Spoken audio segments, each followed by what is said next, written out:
Hey guys, welcome back to the Next Gen Wealth YouTube channel, where we provide free lessons directed toward youth in the hope that the next generation will grow up with financial knowledge, helping bridge gaps between all people. Today we're going to be explaining how to plan a budget. Now, there are a ton of things you have to consider when planning out a budget, such as the amount of money you make, where you want to spend your money, and how much money you want to save. This can be a lot to keep track of, but what if I told you that there's a simple rule people use in order to ensure that they have a successful budget? It's called the 40-30-20-10 rule. Now, what does this mean?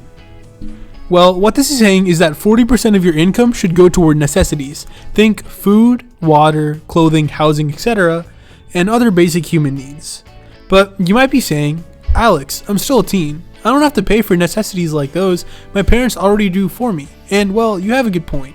However, necessities can be other things too. Do you have to take Ubers in order to reach places? Do you have to spend money for school expenses? Are there times where you have to eat out? Is there something you must spend money on, not just for your own physical well-being, but maybe for your mental well-being or spiritual well-being? For example, maybe church activities and other things that aren't physical, but they can still be considered needs if they contribute to your spiritual or mental health. Even considering all these things, you might still be spending less than 40% of your income on necessities. And that's great. Put that extra money towards savings and not wants. You always want to keep a specific percentage of your budget for wants. And what that brings us to is the 30%. And that 30% is going to go toward wants. Think about going out to the movies, buying that new game that just came out, or spending money on your favorite hobby.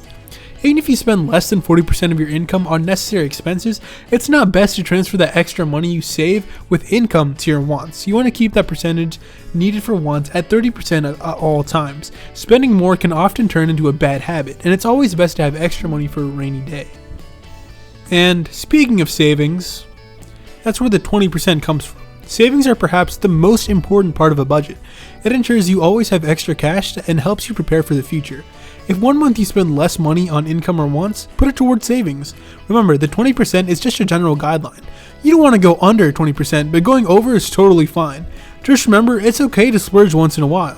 If you consistently put under 20% of your income into savings, if a real emergency comes up where you must dip into your savings, you may not be prepared for it. As they say, it's always best to save for a rainy day. And finally, last but certainly not least, the remaining 10% is reserved for giving back to your community, charity, and financial goals. It's always important to remember where you are and to give back to the community, which is what this 10% is reserved for. And it can also go toward financial goals depending on your financial situation and your requirements at that specific point in time. So just to reiterate what we've learned. When planning and balancing a budget, use the 40-30-20-10 rule in order to help you plan along the way, standing for necessary expenses, wants, savings, and charitable giving respectively. We also have resources on our website, teenfinancialliteracy.org, including budgeting sheets, step-by-step explanations, and more, all for free. Questions? Drop them in the comments. Make sure to like and subscribe for more episodes. And remember, don't just earn money, learn it.